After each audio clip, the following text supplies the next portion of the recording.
Hello student, welcome back to my new video. इस video में मैं आप सबको कक्षा 10 गणित से अति महत्वपूर्ण प्रश्न कराने वाला हूं, जो कि आपके लिए काफी महत्वपूर्ण होने वाला है। ऐसा प्रश्न कई बार पेपर में रिपीट कर दिया, यानी कि मान लीजिए ये रिपीटेड क्वेश्चन है। ठीक है ना। देखिए कह रहा है कि एक समकोण त्रिभुज की ऊंचाई उसके आधार से 7 सेंटीमीटर कम है। यदि कोण 13 सेंटीमीटर का हो तो अन्य दो भुजाएं ज्ञात कीजिए। ठीक है ना। तो देखिए मान लीजिए ये आपके लिए यहाँ पे हम एक समकोण त्रिभुज बना दिए हैं। इसी को ऊंचाई बोल सकते हैं, इसको हम लंब भी बोल सकते हैं। क्या बोलते हैं? इसको हम लोग लंब भी बोल सकते हैं। समकोण त्रिभुज में इसको लंब भी बोल सकते हैं, और इसी को हम लोग क्या बोल सकते हैं? ऊंचाई भी बोल सकते हैं। क्या? ऊंचाई। तो दोनों का नाम सेम है, या लंब बोले या ऊंचाई बोले। इसको हम आधार बोलते हैं। क्या बोलते हैं? इसको हम लोग आधार बोलते हैं। आधार। ये और ये आपका 90 डिग्री होता है। आप लोग पता होता है कि अगर समकोण त्रिभुज है तो समकोण त्रिभुज का एक कोण आपका 90 डिग्री यानी कि 90 अंश का होता है। ठीक है ना। इसको हम लोग ए मान लेते हैं, इसको हम लोग बी मान लेते हैं, और इसको हम लोग सी मान लेते हैं। ठीक है। तो ये आपका आधार हो जाता है, ये ऊंचाई यानी कि लंब हो जाता है, और इसको हम लोग कोण मानते हैं। क्या मानते हैं? हम लोग कोण मानते हैं। तो ध्यान रहे, हमेशा आप लोग को ऐसे याद करना है कि 90 डिग्री के सामने वाला कोण हमेशा क्या होता है? कोण होता है। अब हम लोग क्वेश्चन पढ़ेंगे। देखिए क्वेश्चन क्या कर रहा है। क्वेश्चन कह रहा है कि एक समकोण त्रिभुज की ऊंचाई इसके आधार से 7 सेंटीमीटर कम है। किससे कम है? आधार से। तो सबसे पहले हम लोग आधार मान लेंगे। तो लिखेंगे यहाँ पे कि माना माना समकोण माना समकोण त्रिभुज का आधार का आधार क्या मानेंगे? x centimetre. x सेंटीमीटर मान लेंगे। क्या मानेंगे? कि माना समकोण त्रिभुज का आधार क्या है? x सेंटीमीटर है। तो जब हम लोग आधार मान लेंगे तो क्या बोला है कि समकोण त्रिभुज की ऊंचाई आधार से 7 सेंटीमीटर कम है। तो आधार क्या है? x। तो x से क्या हो जाएगा? माइनस कर देंगे 7, यानी कि x माइनस 7 समकोण त्रिभुज की ऊंचाई हो जाएगा। ठीक है ना। अब देखिए, जब यहाँ पे हम लोग मान लिए क्या कि समकोण त्रिभुज का आधार क्या है? x metre. और क्वेश्चन में बोला है कि एक समकोण त्रिभुज की ऊंचाई इसके आधार से 7 सेंटीमीटर कम है। तो जब 7 सेंटीमीटर कम है तो x में से क्या करेंगे? 7 को घटा देंगे। तो लिखेंगे तथा, यहां लिखिएगा तथा समकोण तथा समकोण त्रिभुज समकोण त्रिभुज की ऊंचाई की ऊंचाई क्या हो जाएगा? आपका ऊंचाई x-7। क्या हो जाएगा? x-7। ये आपका सेंटीमीटर में। किसमें? सेंटीमीटर में। तो हमको देखिए आधार और ऊंचाई, ऊंचाई को क्या बोलते हैं? लंब। उसी को हम क्या बोलते हैं? लंब बोलते हैं। तो आधार और ऊंचाई हमको क्या हो गया? पता हो गया। ठीक है ना। और हमको कोण दिया गया, लिखा है यदि कोण 13 सेंटीमीटर। तो क्या है? दिया है। क्या दिया गया उसको लिख लेते हैं। आपका कोण दिया गया है। दिया है क्या? कोण बराबर। कोण बराबर क्या दिया गया? आपका 13 सेंटीमीटर। क्या दिया गया है? 13 सेंटीमीटर। ये दिया गया है। अब हम लोग क्या करेंगे? हम लोग पता है कि समकोण त्रिभुज में पाइथागोरस, तो पाइथागोरस का उपयोग करेंगे। तो लिखेंगे, तब लिखेंगे यहाँ पे तब पाइथागोरस से पाइथा पाइथागोरस पाइथागोरस प्रमेय से पाइथागोरस प्रमेय पाइथागोरस प्रमेय से। तो पाइथागोरस प्रमेय क्या है आपका? तो क्या होता है? कोण का स्क्वायर बराबर लंब का स्क्वायर प्लस आधार का स्क्वायर। लिखेंगे क्या यहाँ पे? या हम लोग इसको ऐसे भी लिख सकते हैं क्या कि लंब का स्क्वायर प्लस आपका आधार का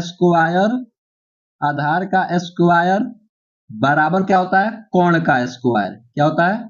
कोण का आपका स्क्वायर। अब हम लोग इसका क्या कर देंगे? मान भर देंगे। ठीक है ना। चलिए मान भरते हैं। देखिए लंब, तो हमको लंब क्या दिया गया? देखिए लंब या ऊंचाई उसको बोलते हैं x-7। तो यहां भर देंगे x-7 का होल स्क्वायर कर देंगे। फिर यहाँ प्लस कर देंगे आधार, आधार हमको x सेंटीमीटर, यहाँ x का स्क्वायर कर देंगे बराबर कर्ण, और हमको 13 सेंटीमीटर, तो 13 का यहाँ पे हम लोग वर्ग कर देंगे, इतना कर देंगे। अब इतना करने के बाद देखिए कैसे हम इसको हल करेंगे। अब इसको हमको हल करना है, तो इसको a मानेंगे, इसको b, तो a माइनस बी का होल स्क्वायर। तो हमको पता है क्या कि a माइनस बी का होल स्क्वायर क्या होता है, चलिए यहाँ लिख लेते हैं कि a माइनस बी का होल स्क्वायर बराबर होता है a square plus B square minus 2ab, ये होता है आपका a माइनस बी का होल स्क्वायर। तो करेंगे इसको a, तो a का स्क्वायर आपका x square plus B square, तो 7 का स्क्वायर आपका 49 हो जाएगा, यहाँ पे हम 49 भर देंगे, माइनस 2ab, तो 2 गुणे 7, 2 सते 14, तो माइनस आपका 14x हो जाएगा। अब प्लस एक्स स्क्वायर और बराबर 13 का वर्ग आपका 169 हो जाएगा, तो हम लोग यहाँ 169 कर देंगे, ठीक है, इतना कर देंगे। अब देखिए कैसे करेंगे इसको हल। देखिए यहाँ पे एक्स स्क्वायर और एक्स स्क्वायर आपका हो जाएगा 2x स्क्वायर, और माइनस आपका हो जाएगा यह 14x, अब प्लस इस 49 को हम लोग यहाँ लिख लेंगे और इसको लेके आएंगे तो माइनस 159 बराबर 0, क्यों, क्यों इधर प्लस था, आएगा तो माइनस 169 हो जाएगा। अब देखिए क्या करेंगे, यहाँ 2x स्क्वायर और माइनस आपका 14x, ठीक है। अब देखिए 169 में से हम 49 घटाएंगे, तो 169 में से जब 49 घटाएंगे तो माइनस आपका ये 120 आएगा और बराबर हो जाएगा आपका ये 0 के, ठीक है, इतना हो जाएगा। अब देखिए क्या करेंगे, अब क्या करेंगे, हम 2 से पूरे समीकरण में भाग कर देंगे, तो 2 से भाग करेंगे तो हो जाएगा x square minus 7x minus आपका 60 बराबर आपका हो जाएगा ये 0, लिख देंगे आगे। 2 से समीकरण में भाग करने पर 2 से समीकरण में भाग करने पर, ठीक है, इतना कर देंगे। अब देखिए ये आपका एक बन गया द्विघात समीकरण, इसको हम लोग कैसे हल करेंगे, द्विघात समीकरण बन गया। अब इसको आप लोग कैसे हल करना होगा, मध्य पद को तोड़कर ऐसे दो भागों में बांटना है ताकि उन दोनों को आपस में गुणा करें तो क्या आना चाहिए, माइनस का 60 आना चाहिए, और उन दोनों को आपस में जोड़े या घटाएं तो माइनस का 7 आना चाहिए। तो क्या इसको हम ऐसे कर सकते हैं, कैसे कर सकते हैं, देखिए x square minus 12x plus आपका 12 25 60, यहाँ x माइनस 60 बराबर 0, कैसे कर सकते, देखिए माइनस 12 में से आपका प्लस 5 जाएगा तो माइनस का 7 बचेगा, और 12 बचे आपका 60 हो जाएगा। अब देखिए यहां से हम कॉमन निकालेंगे, यहां से यहां तक देखेंगे तो x कॉमन है, तो x कर लेंगे तो यहाँ x बचेगा, अब माइनस का यहाँ पे 12, फिर प्लस यहां से यहां तक 5 है तो 5 कॉमन करेंगे तो x बचेगा, और 12 25 60 यहाँ पे आपका 12 बच जाएगा, इक्वल टू आपका हो जाएगा ये 0 हो जाएगा, ठीक है ना। अब देखिए यहाँ ब्रैकेट सेम है, x माइनस 12 और x माइनस 12, क्या करेंगे x माइनस 12 एक ब्रैकेट में, और जो बच गया x, अब प्लस यहाँ पे 5, ये आपका एक ब्रैकेट में हो जाएगा। यहां से हम लोग x का मान निकालेंगे, चलिए निकालते हैं x का मान। तो यहाँ x माइनस 12 बराबर 0 करेंगे एक बार, और एक बार क्या करेंगे यहाँ पे x प्लस 5 बराबर 0 करेंगे।